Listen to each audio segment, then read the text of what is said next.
중국의 굴기 시리즈가 있잖아. 굴기라 그래서 자꾸 뭘 굴기? 그런 생각이 드는데, 몸을 일으킴, 보잘것없는 것 신분으로 성공하여 이름을 떨치겠다. 그러니까 한마디로 지금은 우리가 득보지만 결국은 우리가 석권하겠다. 잘 나가겠다. 여러 굴기 중에 이제 대표적인 게 한 요렇게 4개 정도 되는데, 문화 굴기 있지. 중국 문화를 만방에 떨치겠다. 우리 중국 문화의 우수성. 요거 안 되고 있지. 요거 문화의 가장 중요한 게 창의력이잖아. 창의력은 통제와 규제 속에서는 발현될 수가 없지. 이거는 불가능해. 프로파간다가 들어가고 통제가 되면은 창의적인 마인드를 못해. 제약을 해. 창작자들의 창작의 범위가 제한이 되기 때문에, 한정되기 때문에 이거는 발전할 수가 없어. 문화는 틀에 갇히거나 규격화돼 버리면 한계가 오지. 그리고 중국에는 또 이제 그런 예술성이나 작품성에 대한 좀 그런 마인드가 거의 뭐 있는 사람도 있겠지만 거의 취급을 잘 못 받는 형식이지. 왜냐면은 얘네들은 문화를 그냥 돈으로 보기 때문에 거의 상업적 위주로 가기 때문에 연기자들도 형편없고 작가나 감독이나 이런 사람들이 돈 버는데 혈안이 돼갖고 연기력도 안 되고 유명하면 다 쓰고 작품성이 떨어져도 그냥 돈 때려 봐갖고 뜰 것 같으면은 하니까 공산당이 밀어주면은 만드니까 발전할 수가 없는 거예요. 기본적인 토대 자체가 안 된다고 보여져. 근데 요거는 약간 일본도 비슷한 것 같아. 이런 부분에서 약간 다르지만 좀 비슷한 부분이 있는 것 같아. 특히 뭐 드라마나 영화 같은 부분. 그렇지만 물론 또 그 안에서도 괜찮은 감독들이 있고, 뭐 중국도 괜찮은 감독들이 있긴 하지. 좀 유명한 감독, 이한 감독 이런 사람들이 있긴 한데, 일본도 마찬가지고, 고레에다 감독도 그렇고, 일본에서도 뭐 인정을 받긴 하지만 또 일본에서는 정작 그렇게 자기 그런 것들을 펼치지 못하고 일본의 안 좋은 현실을 부각시켰다 그래갖고 욕먹고 있죠. 우리나라 봉준호가 기생충 빈부의 격차 양극화에 대해서 적나라하게 비판을 하는 거에 대해서 욕먹지 않잖아. 아니 왜 우리나라의 그런 가난한 사람들 안 좋은 면을 부각했냐 이러면서 욕먹지는 않는데, 일본도 그런 부분들이 문화적으로 상당히 제약을 하는 것 같다. 그게 안 되고, 이것도 한번 나중에 주제를 가지고 한번 얘기해보면 재밌을 것 같긴 한데, 그 이유는 여러 가지 이유가 있는데 기본적으로는 이건 중국인이기 때문에 안 된다. 이렇게 얘기해 줄 수 있을 것 같아. 중국인들 특성. 돈 아무리 때려 부어도 안 되는 거지. 문화랑 축구, 스포츠는 돈 때려 부어도 되는 게 있고 안 되는 게 있는데, 이게 축구같이 이런 거는 돈 때려 부은다고 되는 게 아닌 거지. 그리고 이제 반도체 굴기. 반도체 굴기가 어느 정도 실패를 했다고 하는데, 막대한 자금을 퍼부어서 실패를 했다고는 하지만 솔직히 실패는 아니고 지금 아직도 ING 중이거든. 온고잉이야. 지금도 계속 가고 있고, 특히 미국에서 규제 들어가고 그런다고 하기 때문에 지금 아니면 고사될 수밖에 없긴 해. 여기에 계속 집중을 할 수밖에 없고, 심지어 많이 따라잡은 편이야. 아직까지 격차가 있긴 하지만 뭐 완전히 그냥 실패했다는 게 아니라 어느 정도는 따라잡았다는 거야. 지금 얘네들이 잘하는 거 기술 탈취. 얼마 전에 또 기술 탈취했다고 ASML에서 기술 탈취했다는 소식이 나왔지.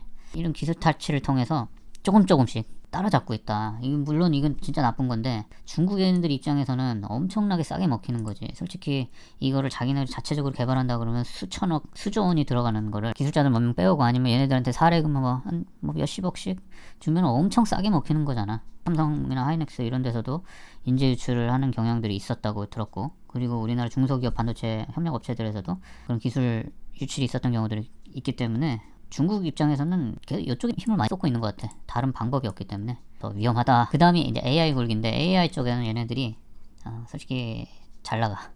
중국 AI는 잘 나갈 수밖에 없는 게, 이제 AI는 학습을 통해서 진화를 하는 건데, 얘네들이 학습을 통해서 진화하는데, 학습을 하려면 많은 데이터가 필요한데, 빅데이터가 필요한데, 기본적으로 중국에서는 데이터 양이 엄청나게 많고 또 이런 개인정보에 대한 제약이 거의 없잖아. 그러니까 국민들의 안면인식 기술을 위해서 국민들의 얼굴을 사용을 하는 것들을 허용을 하느냐 마느냐 하는데, 그냥 중국 당국에서 그냥 해. 그럼 하는 거니까. 야, 개인정보 국가에 제공해. 그냥 제공해. 요거 AI 연구에 활용할 거야. 불만 있으면 얘기해보고 불만 있으면 어쩔 건데 이거잖아. 이런 중국에는 개인 인권이 엄청 취약하기 때문에 이런 데이터 사용하는 데 있어서는 중국이 세계 최고, 그리고 인구도 워낙 많으니까. 그래갖고 학습 능력 속도가 훨씬 빨라지고 연구하는데 유리하다. 그래서 중국 AI는 기술은 상당히 지금 엄청나게 빠르게 발전하고 있고, 지금 미국 다음으로 거의 선두에 서 있다고 할 수 있을 것 같아.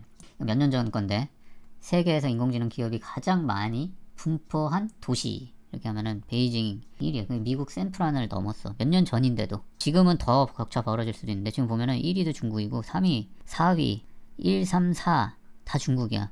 그다음 뭐 미국 있고 또 중국, 그다음 미국 뭐 이렇게 있는데 한국 뭐 일본 이런 게 아예 없어. 지금 중국이 거의 이쪽에 엄청나게 사활을 걸고 있어. 지금 미국 중국 AI 관련 논문 인용 비중을 보면 중국이 넘어섰어 미국을. 2020년도에 연구가 엄청나게 활발하게 진행되고 있다는 거지. 정부에서도 팍팍 밀어주고 이쪽이 돈 된다 하니까 또 몰려드는 것도 있고, 좀 이런 거 보면 조금 두렵긴 해. 중국이 이러다 패권을 진짜 차지하면 어쩌나.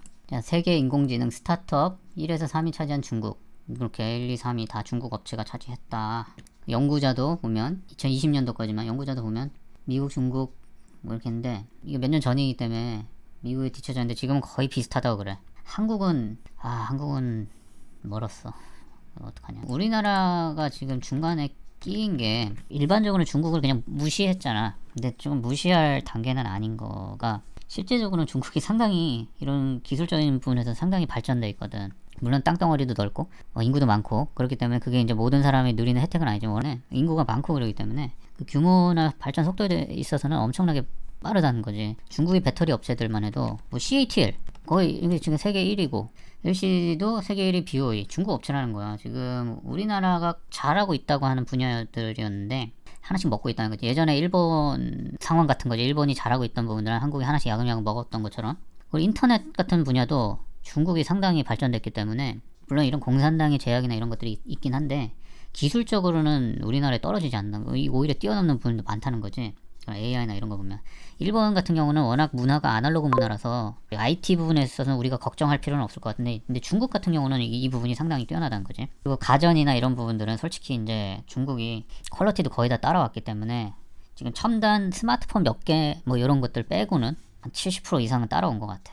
TV 부분도 OLED나 이쪽 ULED 이런 쪽 빼면은 솔직히 중국하고 우리나라 거하고 큰 차이가 없다는 거지. 그러니까 애플이나 이런 애들도 지금 중국 LCD 패널을 쓰겠다 애플에서 막 자꾸 그렇게 하려고 하고 있는 것도 다 그런 이유 중에 하나지. 훨씬 싸니까. 그래서 상당히 우리나라의 위험한 상황이다. 일본은 소재 부분에서는 아직은 강하잖아. 그런 소재 부분에 강한데 우리나라는 약간 중간에 어중간하게 된 상태인 거지.